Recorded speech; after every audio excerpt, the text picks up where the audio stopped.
Welcome to the deep dive. Today we're really getting into something almost everyone goes through. Why breakups hurt so much. Right. It's more than just feeling sad. Exactly. We're aiming to unpack it based on our source material, looking beyond just emotions to, the nervous system, memory, even our sense of self. It's fascinating stuff, understanding the mechanics behind that deep ache. And I think the hook here is realizing it's not just all in your head, figuratively. It affects us biologically. Absolutely. It's easy to downplay it, but the impact is profound. A full system response, like you said. So let's start with the science bit. The source mentioned brain chemicals. Yeah. Dopamine and oxytocin. They're key when we form bonds.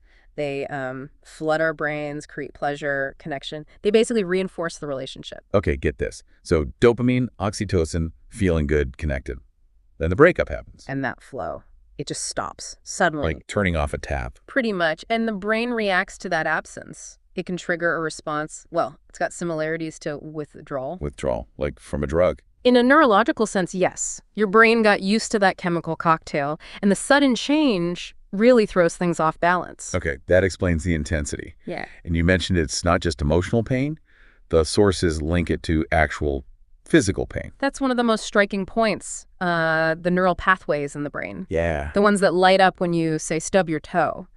They also become active during intense emotional distress, like heartbreak. Seriously, so that feeling, that gut-wrenching ache people talk about. It isn't just a figure of speech. Your brain is processing that emotional pain in areas that also handle physical injury. It's quite real. Wow, that's powerful. Okay, shifting slightly then. What about when someone leaves a bad relationship, a toxic one?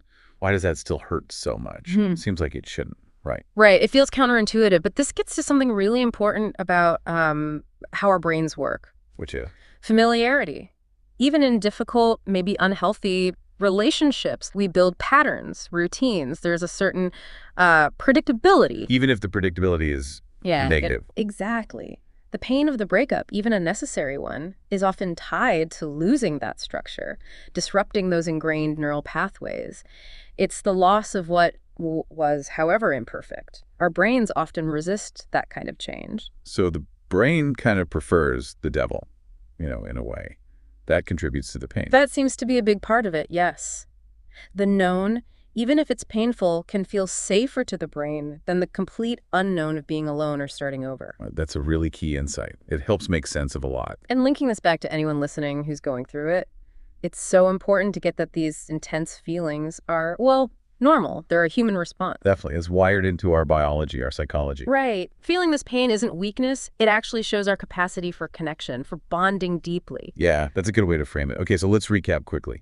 Breakup pain it's complex. It involves our brain chemistry going haywire from losing those bonding chemicals. The dopamine, the oxytocin drop. A real neurological overlap with physical pain. Making the hurt feel physical.